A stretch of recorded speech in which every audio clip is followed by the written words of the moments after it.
नमस्कार मित्रांनो, कॅलिफोर्निया 30 फार्म्समध्ये तुमचं स्वागत आहे। तर आज आपण शेळ्यांमध्ये होणाऱ्या पॅरालिसिस या प्रॉब्लेमबद्दल व्हिडिओ बघणार आहोत। नेहमीप्रमाणे कंप्लीट प्रॅक्टिकल ट्रीटमेंट सकट आणि फायनल रिझल्ट सोबत। तर ही आपली एक बकरी आहे, व्यवस्थित प्रौढ म्हणजे अडल्ट बकरी आहे। तिने आत्ताच मागच्या सीझनला 2 महिन्यापूर्वी एक चांगलं पिल्लू घातलं आहे। 4 दिवसापूर्वी ही माझावरती सुद्धा आलेली आणि व्यवस्थित हेल्दी बकरी आहे, काही इश्यू नाही तिला। काल संध्याकाळपर्यंत, काल रात्रीपर्यंत फॉर दॅट मॅटर अगदी व्यवस्थित होती, म्हणजे चालत फिरत सगळं खाणं पिणं व्यवस्थित चालू होतं। पण आज सकाळी जेव्हा मी आता शेडमध्ये आलो तेव्हा तिला उठता येत नाही आहे। ठीक आहे, मागच्या पायाने तिला उठायला अजिबातच ताकद नाही आहे एका साईडला। तर ही केस जनरली बऱ्यापैकी दिसते, ह्याच्यासाठी बरेचसे फोनही चालू असतात आपल्या काही शेळीपालक मित्रांचे। सो आता हिची ट्रीटमेंट आपण बघूया। साधारणपणे 3 ते 4 दिवसात तिला बरं करायचं आहे आपल्याला। सो त्याची ट्रीटमेंट काय करतोय ते तुम्हाला मी सांगतो। ह्यात तुम्ही हे बघू शकता की शेळी तशी सावध आहे, म्हणजे एकदम वीक पडली आहे किंवा तिच्या अंगात ताकदच नाही असं काही नाही आहे। व्यवस्थित आहे, तिला खायला दिलं तर ती खाते सुद्धा नीटपणे, फक्त तिला उभं राहता येत नाही। म्हणजे उभं राहायला गेलं की ती मागच्या पायाने खाली पडते। अजून एक आपण अशा केसमध्ये, जर तुमच्याकडे अशी एखादी केस झाली तर अजून काय ऑब्झर्व करायचं, तर ह्या शेळीचे डोळे बघा। सध्याचे डोळे तसे बऱ्यापैकी स्थिर दिसत आहेत, पण एक किंचितशी पेंड्युलमसारखी मूवमेंट दिसते, म्हणजे वर खाली किंवा पुढे मागे होत आहे तसं दिसतंय। काही केसेसमध्ये ही जी मूवमेंट असते ती खूप मोठी असते, म्हणजे अगदी पुढे मागे पुढे मागे पुढे मागे असं खूप मोठ्याने पुढे मागे प्राणी करतात। पण हिच्या केसमध्ये ती मूवमेंट तशी छोटी आहे, पण मूवमेंट आहे, म्हणजे पेंड्युलमसारखी मूवमेंट आहे।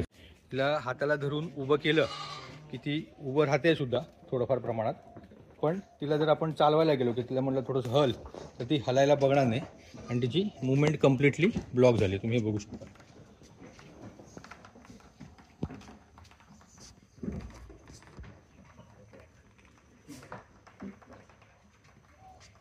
लेंडी वगैरे पण व्यवस्थित करते, सगळं नीट आहे, फक्त तिला हे बघा, हे जे मागच्या पायातनं तिला ताकदच वाटत नाही आहे आणि त्यामुळे त्या प्राण्याला कॉन्फिडन्स येत नाही उभं राहण्याचा किंवा चालण्याचा। हे बघा, ती चालायला गेली की खाली पडणार आहे।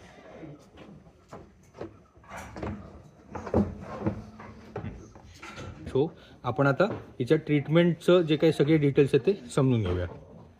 तर आता ह्या प्रॉब्लेमसाठी आम्ही आत्तापर्यंत जो काही औषधाचा प्रोटोकॉल वापरला आहे तो आता मी तुम्हाला सांगतो आहे। तर सर्वात पहिले ह्याच्यामध्ये आपण 4 इंजेक्शन्स वापरतो।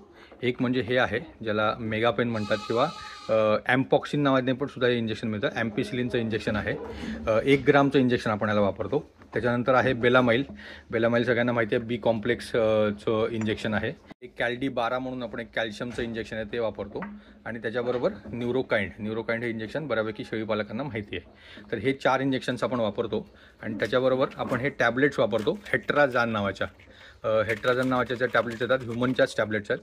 तर ह्या हेट्राझान नावाच्या टॅबलेट्स आपण वापरतो। ह्याच्यामध्ये हे मेगापेन किंवा ॲम्पॉक्सिन जर तुमच्याकडे अवेलेबल असेल तर हे जे इंजेक्शन आहे हे दिवसातनं एकदाच द्यायचं आहे। 1 ग्रामचं इंजेक्शन बनतं, हे आपण कंटिन्युअसली 3 दिवस देतो, म्हणजे दिवसातनं एकदा 3 दिवस असे हे 3 इंजेक्शन्स वापरले जातील। बेलामाईल जे आहे ते साधारणपणे 10 किलोला 1 ml अशा हिशोबाने दिवसातनं एकदा देतो आपण। त्याच्यानंतर कॅल्डी 12 जे आहे ते 10 किलोला 1 ml अगेन दिवसातनं 2 वेळा, म्हणजे सकाळ आणि संध्याकाळ। आणि त्याचबरोबर न्यूरोकाइंडसुद्धा 10 किलोला 1 ml सकाळ आणि संध्याकाळ। म्हणजे ही 2 इंजेक्शन जी आहेत, कॅल्डी 12 आणि न्यूरोकाइंड, ही दिवसातनं 2दा वापरायची आहेत। बेलामाईल दिवसातनं एकदाच वापरतो आणि ॲम्पॉक्सिन किंवा मेगापेन हे इंजेक्शन दिवसातनं एकदा वापरतो। आणि ह्या ज्या टॅबलेट्स आहेत हेट्राझानच्या, त्या एकदाच, म्हणजे सुरुवातीलाच आपण आता ट्रीटमेंट सुरू करतोय, आता कळलं आहे आपल्याला, सिम्पटम्स दिसले तर आता जेव्हा ट्रीटमेंट सुरू करतोय तेव्हा एकदाच 1 किलोला 1 गोळी, म्हणजे 1 किलो बॉडी वेट, म्हणजे समजा 30 किलोची शेळी असेल तर तिला 30 गोळ्या, ह्या छोट्या छोट्या 30 गोळ्या एकदाच त्याची पावडर करून आपल्याला खायला घालायच्या। तर आज सकाळीच आपण ट्रीटमेंट सुरू केलेली आणि आजचे 2 डोस, म्हणजे सकाळचं 1 इंजेक्शन, म्हणजे 1 इंजेक्शनचा डोस आणि संध्याकाळचा 1 इंजेक्शनचा डोस त्या शेळीला मिळाला आहे। आणि तुम्ही बघू शकता की आता रात्रीचे साधारण 12 वाजलेले आहेत। शेडमध्ये चक्कर मारायला आलेलो तर त्यावेळेला शेळी स्वतःहून उभी राहिलेली आहे आणि तिने लघवी वगैरे तर केली ते स्वतःहून, आणि प्लस ती बऱ्यापैकी ॲक्टिव्ह पण दिसते।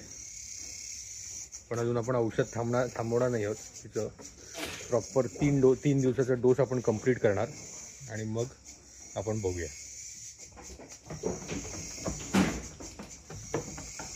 अजूनही ती तेवढी कॉन्फिडेंटली चालत नाही आहे।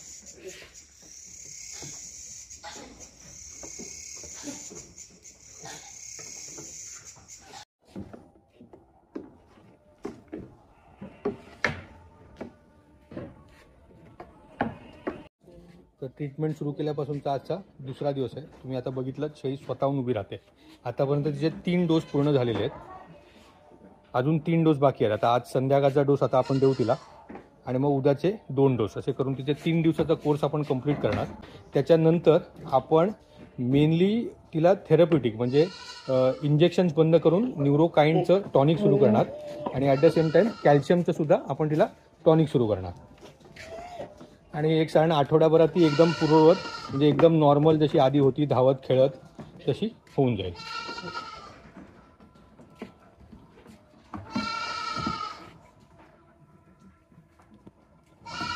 व्यवस्थित